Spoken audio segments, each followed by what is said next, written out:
I'm Bear Grylls. Now I'm in the remote Scottish Highlands. I'm going to show the skills needed to survive here. The light is now fading fast and it's getting cold. At night up here it can be as cold as minus 15 degrees Fahrenheit. Too cold to survive without shelter. There are more than 25,000 deer roaming wild in the Scottish Highlands.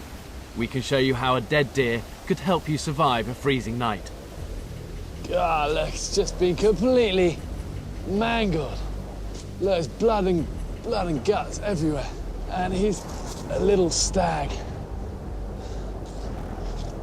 I want to try and get him out of here. God, really stinks as well. This meat's gonna be no good to eat. What I might be able to do is just use, oh God, it really stinks. Just use the fur off him and to give me some warmth and give me some protection. So I'm gonna drag him out of here, actually. In survival situations, you have to take advantage of every opportunity nature provides.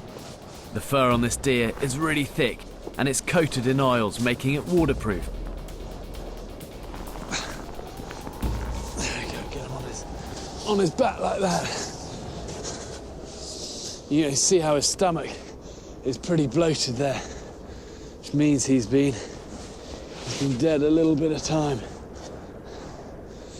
And what I want to do here is just go from down the bottom, make a little incision. I want to be pretty careful not to pierce the gut, so. I want to keep the fur as clean and dry as I can. And once you've got a bit of it going, like this, and here you can see just where skin separated from the main carcass. Really, then you want to use as little knife as possible. And you can just get your hand in with your fist down and then just like roll it and push it off. And it becomes a lot easier and a lot quicker. See, look, I've just done double the amount in that bit. Little knife on this bit. The meat really stinks. If it was fresh, it would be perfect to eat. I want to get the skin off in one piece. The Scottish Highlanders used to use deer skin to make shoes.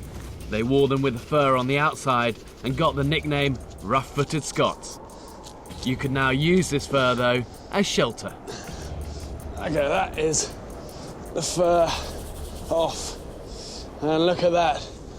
Indigenous people all around the world have used furs like this, for centuries, for both protection from the weather and also for warmth. I'm not going to stay much longer, but if you got stuck here overnight, this is what you can do to keep yourself alive.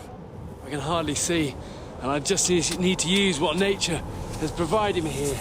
But just up just a little bit, there's like, I don't know if you can see this, a little gap between there where the snow's melted against the rock, and it's made like a little hollow.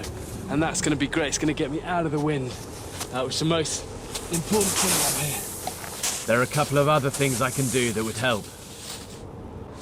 I haven't got a hat, but what I can do is improvise one. And all I need to do for this is take my fleece off here and just, with my knife, cut through the arm of it.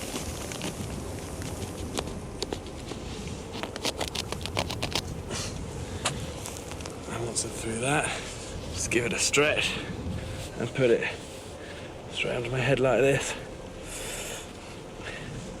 And that's gonna keep some of the warmth in. Might look a bit daft, feel a bit daft, but it's gonna work. Put his jacket back on. You lose 40% of your heat from your head. Your body temperature only has to drop by 10 degrees for you to end up unconscious. And then I pull this great big skin and fur over me. Stinks like anything, but at least keep me hopefully warm and dry. Yeah, that's quite good.